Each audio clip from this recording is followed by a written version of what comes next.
सुप्रभात बच्चों, कैसे हो आप सब। मैं आशा करती हूँ आप सब बहुत अच्छे होंगे, खूब मज़े कर रहे होंगे। बच्चों, मैं हूँ वंदना, आपकी अध्यापिका। और आज से सामाजिक विज्ञान की कक्षा को हम प्रारंभ करते हैं, जिसमें कि पहले अध्याय के साथ शुरुआत करते हैं बच्चों अपना। और शीर्षक है इसका बच्चों, हमारा घर पृथ्वी।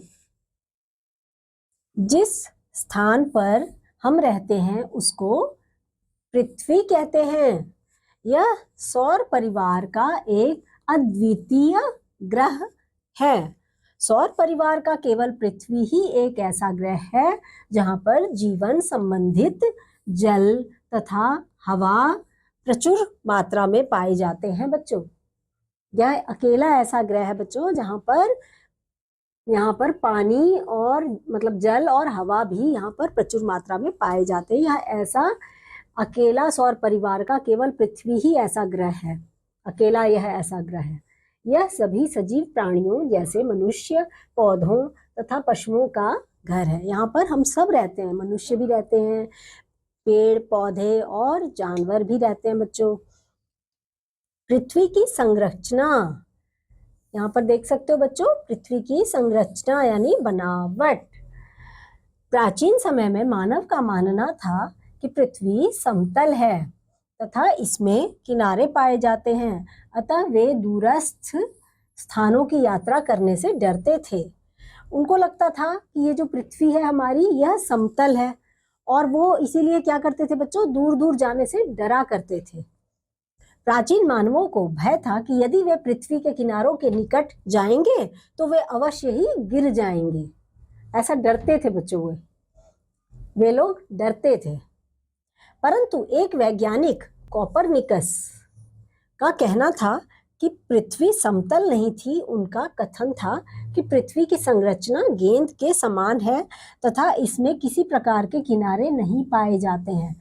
जो कोपरनिकस था ना बच्चों, उसने यह बात बताई कि हमारी जो पृथ्वी है वह ऐसी समतल नहीं है, बल्कि एक गेंदनुमा यानी कि ऐसे गोलाकार है। यहाँ पर आप देख सकते हो बच्चों, इस तरह के उसने बताया कि एक गेंद की जैसे होता है, जिसमें किनारे नहीं पाए जाते हैं। यह बात कोपरनिकस ने बताई थी बच्चों। ध्रुव, यद्यपि पृथ्वी की संरचना गोल है, परंतु यह दो दिशाओं ऊपर तथा नीचे से समतल है। यह देखो बच्चों, यह भले ही गोल है, इसका जो आकार है, परंतु यह ऊपर और नीचे से क्या है, थोड़ा सा समतल है। इन दोनों समतल भागों को उत्तरी ध्रुव तथा दक्षिणी ध्रुव कहा जाता है। ध्रुवों पर जीवन संभव नहीं है। इन ध्रुवों पर क्या है बच्चों, जीवन संभव नहीं है। जैसे हम पृथ्वी पर, यहाँ पर जीवन संभव है ना, वैसे यहाँ पर जीवन संभव नहीं है। ध्रुवों पर जीवन संभव नहीं है क्योंकि यहाँ का तापमान सजीव प्राणियों के लिए उपयुक्त नहीं है। क्योंकि बच्चों यहाँ का जो तापमान है वह उपयुक्त नहीं है। पृथ्वी का घूर्णन तथा परिक्रमण, पृथ्वी अपनी धुरी पर घूर्णन करती है। इसकी अपनी धुरी पर घूर्णन के कारण दिन तथा रात होते हैं। एक घूर्णन 24 घंटे में पूर्ण होता है। अपनी घूर्णनीय स्थिति में पृथ्वी सूर्य के चारों ओर घूमती है।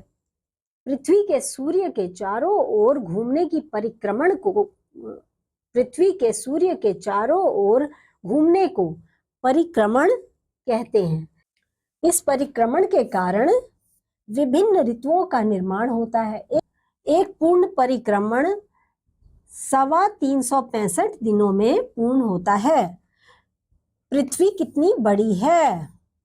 सौर परिवार तथा इसके ग्रहों के चित्र को देखिए बच्चों। अन्य ग्रहों की तुलना में पृथ्वी अत्यधिक विशाल दिखाई देती है। यह मार्स, मंगल तथा मरकरी, बुध ग्रहों से अत्यधिक बड़ी तथा वीनस ग्रह से कुछ बड़ी है। यदि हम पृथ्वी की तुलना इसके बड़े पड़ोसी ग्रहों से करें तब हम देखेंगे कि वास्तव में पृथ्वी कितनी छोटी है। हमारे सौर परिवार के विशाल ग्रह जुपिटर तथा सैटर्न हमारी छोटी पृथ्वी से कई गुना बड़े हैं।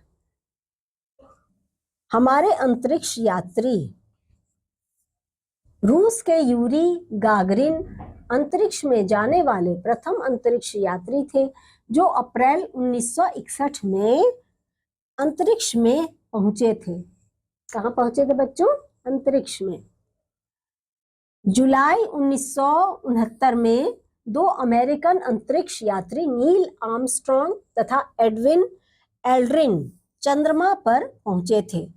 हमारे प्रथम भारतीय वैज्ञानिक राकेश शर्मा 1984 में अंतरिक्ष में गए थे। अन्य वैज्ञानिक जैसे भारत की कल्पना चावला तथा सुनीता विलियम्स भी अंतरिक्ष में गए थे। इन्होंने अंतरिक्ष से पृथ्वी के चित्रों को भेजा। उन्होंने क्या किया बच्चों? वहां पे जो चित्र लिए उन्हें हम सबके लिए पृथ्वी पर भेजा। जल की उपस्थिति के कारण पृथ्वी नीली दिखाई देती है, अतः इसको नीला ग्रह भी कहा जाता है। Yuri Gagarin, Neil Armstrong, Rakesh Sharma, Kalpana Chawla. तो बच्चों, इस अध्याय में आपने हमारे पूरे सौरमंडल के बारे में जाना। आपको ये जानकारी कैसी लगी बच्चों? बहुत अच्छी लगी ना? और अपने वैज्ञानिकों के बारे में भी आपने जाना।